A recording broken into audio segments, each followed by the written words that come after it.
Bonjour à tous et bienvenue dans cette vidéo sur les incertitudes, où on va s'intéresser notamment à la précision des mesures, à la comparaison des mesures entre elles, ainsi qu'aux notations sur les incertitudes.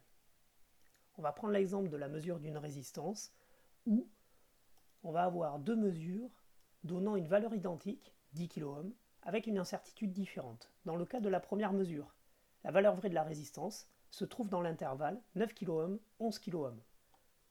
Pour la deuxième mesure, la valeur vraie de la résistance se trouve certainement dans l'intervalle 9,9 kΩ, 10,1 kΩ. On peut dire donc que la deuxième mesure est plus précise que la première mesure. En fait, l'incertitude nous renseigne sur la précision de la mesure, la façon dont a été faite l'expérience. Un deuxième intérêt des incertitudes est de pouvoir comparer deux mesures entre elles.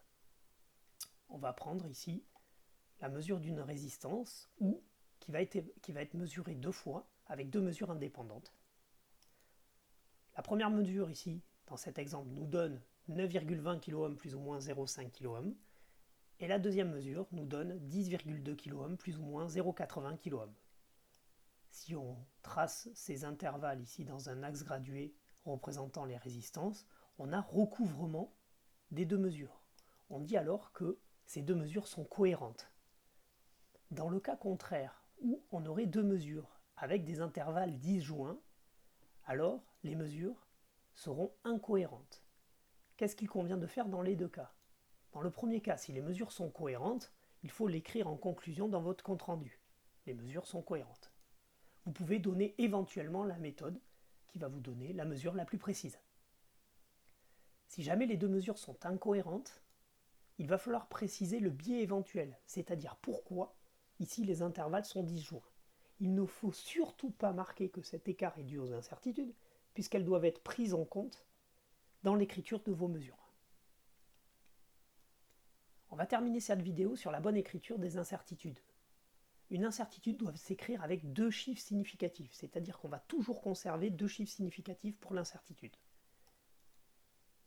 L'écriture de la mesure, elle, va s'adapter suivant la précision que vous avez sur votre incertitude. La mesure ne pourra pas être plus précise que l'incertitude elle-même. Prenons un exemple. Si on a une résistance qui s'écrit 10,47 kΩ plus ou moins 1,56 kΩ, alors je dois conserver deux chiffres significatifs pour l'incertitude, ici 1,56 kΩ, en tronquant cette valeur. C'est-à-dire qu'ici je vais conserver 1,5 kΩ pour l'écriture de l'incertitude. Comme la mesure ne peut pas être plus précise que l'incertitude, et que l'incertitude s'arrête au dixième de kΩ, c'est-à-dire à un chiffre derrière la virgule, la mesure ne peut pas s'arrêter, ne peut pas être plus précise que l'incertitude, c'est-à-dire ici, il faut conserver un chiffre derrière la virgule. Ainsi, la bonne écriture pour cette résistance est de 10,5 kΩ plus ou moins 1,5 kΩ. Un deuxième exemple, celui de la mesure d'une résistance où on écrit 100 plus ou moins 2 kΩ.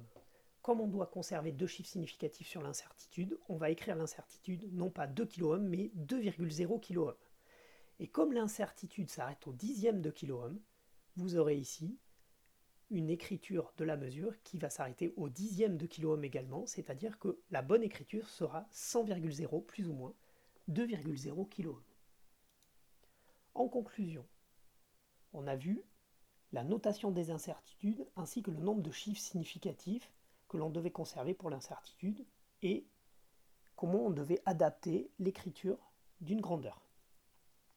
On a vu que l'incertitude nous renseignait sur la précision de la mesure et enfin qu'elle nous permettait de comparer deux mesures entre elles.